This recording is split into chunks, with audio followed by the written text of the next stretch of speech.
सामने वाले को बोलना है, आपको नोट्स बनाने पड़ते हैं। आप कितना नोट्स बनाएंगे? स्टीफनुस क्या किया, वो नोट्स नहीं बनाया था। वो जब वचन को बताना शुरू किया तो उसके सामने पूरा सारी बातें खोलकर आ गए, तब तो फटाफट फटाफट फटाफट आत्मा में बताना शुरू कर दिया। वैसे सभी भाई बहनों को जय मसीह की। एक बार फिर से प्रभु परमेश्वर ने हमारे जीवन में अवसर दिया। प्रियो, मैं आशा करता हूँ आप भी आनंदित होंगे, खुश होंगे, परमेश्वर की दया और कृपा में मगन होंगे। प्रभु ने हमें एक सुंदर अवसर दिया ताकि हम उसके वचनों को सीखें और जानें, और प्रभु हमें आज कुछ सिखाना चाहता है। हम बहुत बार बाइबल स्टडी करते हैं, बहुत बार बाइबल पढ़ते हैं, लेकिन बहुत बातें हम भूल जाते हैं। लेकिन हम आज ऐसे विषय को सीखने जा रहे हैं, जो विषय है बाइबल स्टडी स्टीफनुस की तरह करना सीखे। स्टीफनुस के जीवन को आप जानते हैं मेरे प्रियो, कैसे जब वो वचन को बताना शुरू किया, तब कैसे सामने वाले शास्त्री और फरीसी याजक कोई उसके सामने टिक नहीं सके, कोई उसका सामना कर नहीं पाया। हम आज इस वचन को हम सीखने वाले हैं कि हम भी जब मसीह के जन हैं, प्रभु ने हमें बुलाया है अपने उस ज्ञान और योजना के द्वारा और प्रकाश के द्वारा, तो हमें भी वैसे ही पूरे वचन को अच्छे से पकड़ना है और वचन को सीखना है और समझना है, ताकि हम जहाँ कहीं हम खड़े होते हैं, जहाँ कहीं जाते हैं, जब हमें वचन बताने का अवसर मिलता है तो ऐसे हम वचन को बताएं ताकि सुनने वाले के हृदय छिद जाए और जो भी प्रश्न पूछे उसका उत्तर हमें देना आ जाए। हालेलुया। तो आइए प्रियो, हम इस विषय को शुरू करते हैं। छोटी सी प्रार्थना परमेश्वर से करते हैं। पवित्र सेनाओं के हो परमेश्वर, तेरा धन्यवाद करते हैं सुंदर अवसर के लिए। पिता पवित्र आत्मा, आप ही हमारे टीचर, आप ही हमारे सिखाने वाले हैं। वचन की भेद को, गहराई को आत्मा में सीखने के लिए कृपा दे, ताकि तेरी महिमा हमारे जीवन से होने पाए। और पिता, हर एक की बुद्धि को खोल दे, हर एक दुष्ट की योजना को नाश कर दे यीशु के नाम में, ताकि हमें वचनों को सीखने से जो रोकती है उसको हम अच्छी रीति से सीखने पाए। दुआ यीशु मसीह के पवित्र नाम से मांगते हैं, आमीन। प्रेरितों के काम 6 अध्याय उसके 3 से 5। हम सबसे पहले स्टीफनुस के बारे में जानते हैं। ये कैसा व्यक्ति था, कैसा इसका आचरण था, कैसा ये था कि ये ऐसे कैसे मतलब स्टडी करना इसको आया और ये क्या चीजें करता था, इसके बारे में सीखते हैं, फिर हम आगे बढ़ेंगे।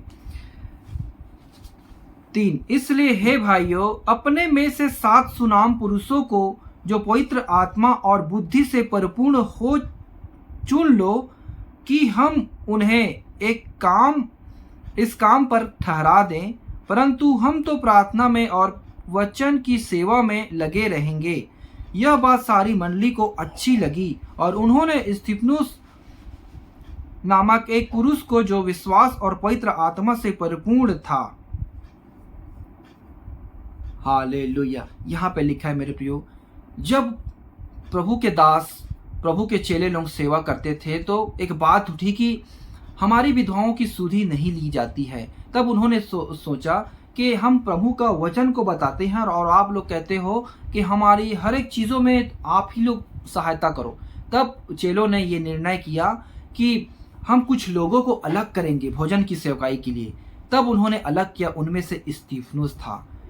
मेरे प्रियो, ये सुनाम पुरुष था। सुनाम मतलब इतनी सारी मंडली थी, हजारों की संख्या में लोग थे, उसमें से सुनाम व्यक्ति था और पवित्र आत्मा और बुद्धि से परिपूर्ण था। मतलब ये प्रियो बहुत सारी बातों को ध्यान देता था, परमेश्वर के वचन को ध्यान से सुनता समझता होगा। उसका जीवन अच्छा था, बचपन से लेकर वो बहुत कुछ जानता रहा होगा, क्योंकि वो भी क्या था, यहूदी था। हालेलुया। तो मेरे प्रियो 8 से 10 में लिखा है, स्टीफनस अनुग्रह और सामर्थ से परिपूर्ण होकर लोगों में बड़े बड़े अद्भुत काम और चिन्ह दिखाया करता था। तब उस आराधनालय में से जो तिबिरियतीनों की कहलाती थी और कुरेनी और सिकंदरिया और किलकिया और एशिया के लोगों में से कई एक उठकर स्तीफनुस से वाद विवाद करने लगे, परंतु उस ज्ञान और उस आत्मा का जिससे वह बातें करता था वे सामना न कर सके। मतलब ऐसे आश्चर्य कर्म, ऐसे अद्भुत अद्भुत काम, सामर्थ्य काम प्रभु स्तीफनुस के द्वारा दिखाता था, जो चेलों के द्वारा नहीं दिखाता था। इतना ज्यादा उसके द्वारा दिखाता था मेरे प्रियो। तब लोग ना, जो शास्त्री और फरीसी थे, वो देखे, वो इसका सामना नहीं कर पाए। हालेलुया। परमेश्वर ने ऐसी समझ और बुद्धि और ज्ञान की आत्मा स्तीफनुस के जीवन में दिया था, उसके द्वारा ऐसे अद्भुत काम होते थे। मेरे प्रियो ये है उसका आचरण और ये है उसका काम। तो हम कैसे हम भी कैसे इनकी तरह बाइबल स्टडी करने पाए। यहोशू की किताब 1 अध्याय उसके 8 और 9 वचन, यहाँ पे लिखा है, व्यवस्था की यह पुस्तक तेरे चित्त से कभी ना हट उतरने पाए, इसी में दिन रात ध्यान दिए रहना, इसलिए कि जो कुछ उसमें लिखा है उसके अनुसार करने की तू चौकसी करे, क्योंकि ऐसा करने से तेरे सब काम सफल होंगे और तू प्रभावशाली होगा। क्या मैंने तुझे आज्ञा नहीं दी? हियाव बांधकर दृढ़ हो जा, भय ना खा और तेरा मन कच्चा ना हो, क्योंकि जहां जहां तू जाएगा वहां वहां तेरा परमेश्वर यहोवा तेरे संग रहेगा। मतलब ये उस समय बाइबल तो नहीं था, उस समय पूरा लिखा हुआ भी नहीं था, लेकिन व्यवस्था की किताब था, व्यवस्था की पत्नियां थी, उसको ये पढ़ता रहा होगा। तो ये दिन और रात उसको पढ़ता था और संगति में भी रहता था प्रभु यीशु मसीह उनके चेलों के साथ। तब ये सारी बातों को अच्छे से जाना, समझा और प्रभु ने इसे ऐसी समझ बुद्धि ज्ञान दिया कि ये ऐसे वचन को बताया मेरे प्रियो, ऐसे अब्राहम से लेकर यीशु मसीह तक का पूरा डिटेल को बता दिया, एक एक बात को, कोई बात नहीं छूटी। और जब उन लोग मिला कर देखते थे, उन लोग भी ये जो बातें कह रहा है वो सत्य है कि नहीं। कौन लोग? शास्त्री और फरीसी लोग। जब देखा ये बातें बिल्कुल सही कह रहा है, ये बिना देखे, बिना किसी स्टडी किए, बिना नोट्स बनाइए कैसे कह रहा है, तब वो देखकर दंग रह गए। तब उन्होंने क्या किया? क्रोध में आकर, तो हमसे ज्यादा जानता है, उन पर पथराव किया और उनको मार डाला। हालेलुया। ऐसे प्रभु अपने लोगों को मेरे प्रियो समझ बुद्धि ज्ञान की आत्मा से भरता है, क्योंकि ये व्यक्ति दिन और रात उस व्यवस्था को पढ़ता था और समझता था। और प्रभु भी जब ये समझ रहा है, सीख रहा है, तो प्रभु उनकी पूरी मदद करता था, उसके संग में था, इसलिए वो अद्भुत काम, सामर्थ्य के काम और अद्भुत चिन्ह और चमत्कार दिखाता था। हालेलुया। आइए आगे वचन, प्रीतों के काम 4 अध्याय उसके 13 वचन, प्रीतो 4 का 13। जब उन्होंने पतरस और यूहन्ना का साहस देखा और यह जाना कि ये अनपढ़ और साधारण मनुष्य हैं, तो आश्चर्य किया कि उनको पहचाना कि ये यीशु के साथ थे। हालेलुया। आप सोचते होंगे मेरे प्रियो, मैं बहुत पढ़ा लिखा नहीं हूँ और मैं ट्रेनिंग भी नहीं किया हूँ, तो आप भूल में हैं। प्रभु को आपकी कुछ भी चीजों की जरूरत नहीं है। प्रभु के सामने हमें नम्र और दीन होना है, तब वो हमें क्या बनाएगा? शिरोमणि बनाएगा। आपका विश्वास, हमने क्या पढ़ा इधर स्तिफनुस के बारे में, वो विश्वास और पवित्र आत्मा में क्या था? बलवान था, आगे था और पूरे उसमें सुनाम था लोगों में। यहाँ पे लिखा है वचन में कि चेलों ने भी क्या थे? अनपढ़ थे। यीशु मसीह का चेले सब जने पढ़े लिखे नहीं थे। पतरस क्या था? अनपढ़ था। जब यहूदियों ने देखा, फरीसियों ने, ये तो अनपढ़ हैं, ये कैसे ऐसे बातें करते हैं, तब उनको स्मरण आया, ये यीशु मसीह के साथ थे। वैसे प्रियो, जब आप संगति रखते हैं मसीह लोगों की, पासवानों की, तब और वचन पढ़ते सब कुछ को, तो प्रभु आपको ऐसे समझ बुद्धि को देता है, जिसके द्वारा आप इसको अच्छे से स्टडी करने पाएंगे, अच्छे से सीखने और समझने पाएंगे। क्योंकि ये सब कुछ कौन सिखाता है? पवित्र शास्त्र। और वो कैसे सिखाएगा? आत्मा के द्वारा। हालेलुया। दूसरा तीमुथियुस 3 अध्याय उसके 16 और 17। संपूर्ण पवित्र शास्त्र परमेश्वर की प्रेरणा से रचा गया है और उपदेश और समझाने और सुधारने और धार्मिकता की शिक्षा के लिए लाभदायक है, ताकि परमेश्वर का जन सिद्ध बने और हर एक भले भले काम के लिए तत्पर हो जाए। हालेलुया। पवित्र शास्त्र पवित्र आत्मा की प्रेरणा से परमेश्वर की लिखा गया है, तो हम उसको समझना और सीखना है, तो हमें भी आत्मा के द्वारा ही सीख और समझ पाएंगे। क्योंकि आप बाइबल को 100 बार भी पढ़ लो, आप उसको भूल जाएंगे।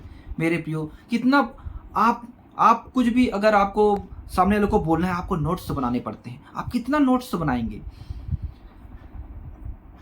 स्तिफनुस क्या किया? वो नोट्स नहीं बनाया था, वो जब वचन को बताना शुरू किया तो उसके सामने पूरा सारी बातें खोलकर आ गए तब तो फटाफट फटाफट फटाफट आत्मा में बताना शुरू कर दिया। वैसे प्रियो, जब आप परमेश्वर का वचन को मनन करेंगे, आप दिन और रात इसको पढ़ेंगे, आपके मन में ये बैठ जाएगा, आपके हृदय के पटिया में लिखा जाएगा और आत्मा आपकी अगुवाई करेगी कि आपको कैसे बोलना है, कैसे सीखना है, कैसे सामने वालों को बताना है। जब आप बताना चालू करेंगे आत्मा के द्वारा, आप बोलते जाएंगे, आपके मन में मेरे प्रियो वो पूरा सब कुछ एकदम स्टोरी की तरह लिखा हुआ दिखाई देते जाएगा और आप उसको बोलते जाएंगे स्टीफनुस की तरह।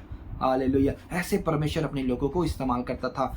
जो कि यीशु मसीह के जो चेले कोई नोट्स नहीं बनाते थे, अभी हम क्या करते हैं, नोट्स बनाते हैं, उसके बाद हम लोगों को सिखाते हैं। लेकिन उस समय आत्मा ऐसे अगुवाई करता था, क्योंकि उस समय लोग विश्वास सत्य में एकदम दृढ़ता के साथ बोलते थे और चलते थे। मेरे प्रियो, अभी का समय क्या है, हम सारी चीज़ों को ध्यान देते हैं, हमें बहुत सारी चिंताएं हैं, बहुत सारी फिक्र हैं, बहुत सारी बातें हैं जो हमें विश्वास के में प्रभु में क्या करता है, निष्फल कर देता है। तभी यीशु मसीह बार बार कहता है, हे अविश्वासी लोगों, मैं कब तक तुम्हारी सहता रहूंगा, कब तक मैं तुम्हारे साथ में रहूंगा। इसलिए मेरे प्रियो, हमें अपने विश्वास को बढ़ाना है, अपने उस आत्मा में बलवंत होना है, क्योंकि बाइबल स्टडी करना ये छोटी मोटी बात नहीं है।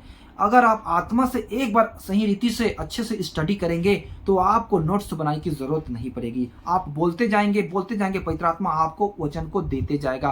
फिर क्योंकि मन अथाह है और मन की बातें होठों पे आना है, तो वो कैसे आएगा, वो आत्मा के द्वारा आएगा, ऐसा वचन में लिखा है। हालेलुया। और मेरे प्रियो, सबसे बड़ी बात ये है कि आपको प्रभु खोल कर देना है। जब तक प्रभु आपके लिए खोलेगा नहीं पवित्र को बूझने के लिए, तब तक आप सीख नहीं पाएंगे, समझ नहीं पाएंगे। उसके लिए आपका संबंध प्रभु के साथ बहुत ही गहरा होना है। एक वचन है लूका रचित सुसमाचार 24 अध्याय उसके 45 वचन।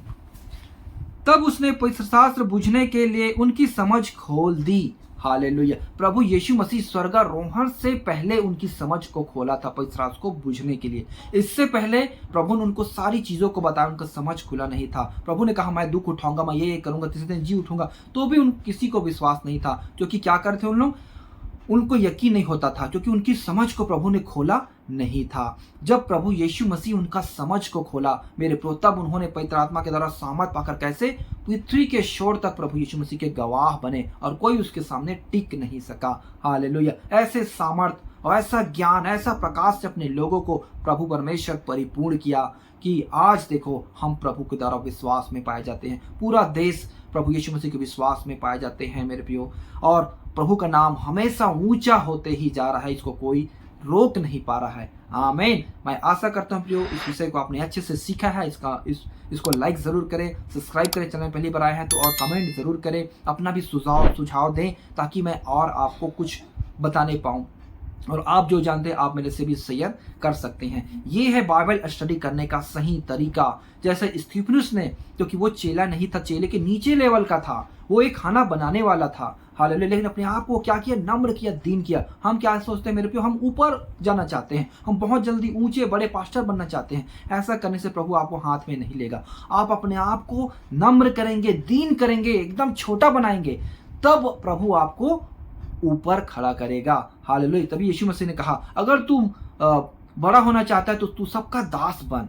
हालेलुया। यीशु मसीह ने कहा जैसे मैं देखो तुम्हारा गुरु होने के बाद भी तुम्हारे पैर को धो रहा हूं, तुम मुझसे सीखो। हालेलुया। ऐसे प्रभु हमसे बात करता है और सिखाता है। इसलिए मेरे प्रियो, आप वचन को प्रतिदिन पढ़ें, मनन करें और प्रभु में अपना जीवन को, विश्वास को, हर चीज को बराबर सही रखें। प्रभु आपको जरूर ब्लेस करेगा और जरूर ऐसा स्टडी करना सिखाएगा, स्टीफनुस से भी ज्यादा आप कर आगे बढ़ सकते हैं। हालेलुया। परमेश्वर इस वचन के द्वारा सबको आशीष दे। आइए हम प्रार्थना करते हैं। पवित्र सेनाओं के हो परमेश्वर, तेरा धन्यवाद करते, सुंदर विषय को आपने हमें सिखाया और बताया।